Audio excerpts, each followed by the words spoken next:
अभी मैंने last video में आपसे कहा था ना कि आप अगर बाबा के भक्त हैं तो आपको वो कई जन्मों से जानते हैं और आपका भूत भविष्य वर्तमान उन्हें सब कुछ ज्ञात है। एक पंचभूतों पर बाबा का जो अधिकार हुआ करता था वो तो सर्वसिद्ध है, वो तो हर कोई जानता है। आपके दिल की बात, आपने भक्तों के दिल में क्या चल रहा है वो बाबा तब भी जानते थे, वो आज भी जानते हैं, ये भी सब जानते हैं।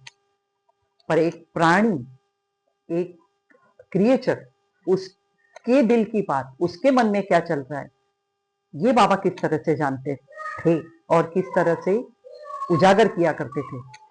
इसी विषय को लेकर आपके सामने उपस्थित है आपके अपनी करुणा सा, आपके अपने यूट्यूब चैनल सही करुणा पर। उम्मीद रखती हूँ आप सब स्वस्थ होंगे, मस्त होंगे और बाबा की कृपा से तंदुरुस्त भी होंगे। साईं बाबा एक दिन द्वारका माई में दोपहर के वक्त बैठे थे और उस वक्त एक भक्त उनके सामने बैठा हुआ था। अब बाबा के द्वारका माई की, बाबा के पीछे की दीवार पर एक छिपकली जो थी वो कई देर से अपने मुख से आवाज निकाल रही थी, चक चक चक चक ऐसी आवाज उसके मुंह से निकल रही थी। और अक्सर कहा जाता है, हमारे यहाँ भी ये माना जाता है कि छिपकली की जो वाणी होती है वो शुभ और अशुभ दोनों ही होती है। तो छिपकली की जब आवाज हम सुनते हैं ना तो हमारे मुख से कृष्ण कृष्ण कृष्ण कृष्ण अपने आप निकलना शुरू हो जाता है कि जो कुछ भी हो कृष्ण की दया बनी रहे, और अगर अशुभ हो तो टल जाए और अगर शुभ हो तो फल जाए। तो उस इंसान ने भी जिज्ञासावश बाबा से ये सवाल किया, बाबा काफी देर से ये छिपकली अपनी वाणी में कुछ बोले जा रही है, तो कहीं अनर्थ सूचक तो नहीं है ना बाबा, सब शुभ होगा ना, कोई गलत विचार तो नहीं है ना। तब बाबा ने कहा कि अरे नहीं नहीं, वो तो आज बहुत ज्यादा खुश है, इस वजह से वो इतनी आवाजें किए जा रही है कि आज उसकी सगी बहन औरंगाबाद से उससे मिलने के लिए यहाँ द्वारका माई में आने वाली है। अब सबसे पहली बात उस इंसान के दिमाग में आया, छिपकली ये कितना सा जीव, पहली बात। दूसरी बात, छिपकली के कौन से माँ बाप, उसके कैसे माँ बाप, उसके कैसे भाई बहन, वो क्या उनमें रिश्ता होगा, वो कहाँ औरंगाबाद, कहाँ उनकी बहन, कहाँ ये द्वारका माई में बैठी है, कौन सी उनकी बहन यहाँ पर उससे मिलने के लिए आने वाली है। तो उसे लगा कि बाबा जैसे हंसी मजाक में कभी कभी कुछ बोल दिया करते, तो इसी तरह के बाबा ने ऐसा कुछ बोल दिया है। वो पूरा यकीन बाबा के उस कथन पर कर नहीं पाया था। बाबा उठे और बाबा स्नान करने के लिए अपने वो जो पाटा बना था उसके ऊपर चले गए।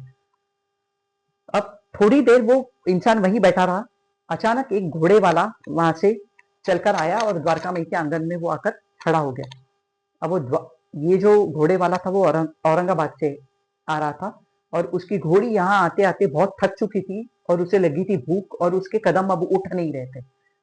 तो उसने द्वारका माई के आंगन में उस घोड़ी को खड़ा रखा। उसने सोचा कि मैं भी, बाबा भी नहाने गए, बाबा के दर्शन करूं, तब तक मैं बाबा घोड़े के लिए अपने चने लेकर आता हूँ बाजार से। तो उन्होंने एक थैली होती है जिसमें वो सामान घोड़ी का भर के लाया करता था, तो उसने वो थैली निकाली और जोर से ऐसी झटकी है जमीन पर, तो उसमें से जैसे ही झटकी उसमें से एक छिपकली निकली है और सर सर सर सर करती हुई बाबा की द्वारका माई में जहां वो छिपकली आवाज कर रही थी वहां, वो नहीं नहीं सॉरी, वो पहले जैसे ही झटकते वो छिपकली नीचे गिरी और बाबा ने, जहां बाबा स्नान कर रहे थे वहीं से आवाज देकर उस इंसान से कहा, इस छिपकली की ओर तू बहुत ध्यान से और बहुत गौर से देख, मैं जो बता रहा था उसकी बहन वो यही है, अब इनकी मजा देख दोनों की। अब वो छिपकली वहां से निकली और दौड़ती भागती हुई अपनी बहन के पास में गई और वो दोनों आपस में ऐसे गोल गोल दीवारों पर घूमने लगी। ऐसे लग रहा था जैसे वो मानो हक कर रही हो एक दूसरे को, और आवाजें उनकी निकलने लगी थी बहुत खुशी भरी उनके मुख से। वो सीन देखकर ना वो खुद भी बहुत आश्चर्य में रह गया कि एक इंसान के मन की बातें तो बाबा जानते थे, एक छिपकली के मन की बात, कहाँ ये छिपकली, कहाँ औरंगाबाद से आती हुई वो छिपकली, क्या इन दोनों का मेल रहा होगा, कौन सी जन्म की ये बहनें रही होंगी वो इस तरह से आकर मिली है। अब मेन बात इसमें क्या है बताइए, कि अगर वो भक्त जो बाबा के सामने बैठा था वो अगर जिज्ञासु ना होता और वो अगर ये सवाल ना करता, तो क्या बाबा की महानता के बारे में यहाँ कोई जान सकता था कि क्या छिपकलियां सोच रही है, छिपकलियों के मन में क्या चल रहा है, ये क्या आप और हम जान सकते हैं भला। तो ये जिज्ञासु अगर ना होता तो हो सकता है बाबा की महानता के बारे में और बाबा की सिद्धता के बारे में शायद कोई जान पाता, या ऐसा एक अनुभव हमें भी कहीं सुन हम पाते। जरूर पढ़िएगा साई करुणा। अभी मैंने जो लास्ट 2 अध्याय बताए ना, ये साई सच्चरित्र में वर्णित है। पिछला जो अध्याय मैंने बताया था दामोदर जी का, वो 28 नंबर अध्याय है, और ये शायद 15वां अध्याय है जो मैं आपको बता रही हूँ अभी शिवकली का। तो जरूर पढ़िएगा साई सच्चरित्र में, साई सच्चरित्र पढ़ते रहिए, बाबा का आशीर्वाद पाते रहिए, इतना ही मैं जरूर कहूंगी आपसे। कैसा लगा आपको अनुभव? कमेंट्स द्वारा मुझे बताने की कोशिश जरूर करते रहिएगा, और लाइक शेयर सब्सक्राइब करते रहिए। हाइप कीजिए ताकि ये वीडियो दूर दूर तक लोगों तक पहुंच सके। नए लोगों से दरख्वास्त करती हूँ कि सब्सक्राइब करते रहिए और शेयरिंग बढ़ाते रहिए अपनी। फिर उपस्थित होती हूँ बहुत अच्छा अनुभव लेकर आप सबके सामने। तब तक के लिए इस करुणा को आज्ञा दीजिए। ओम साई राम।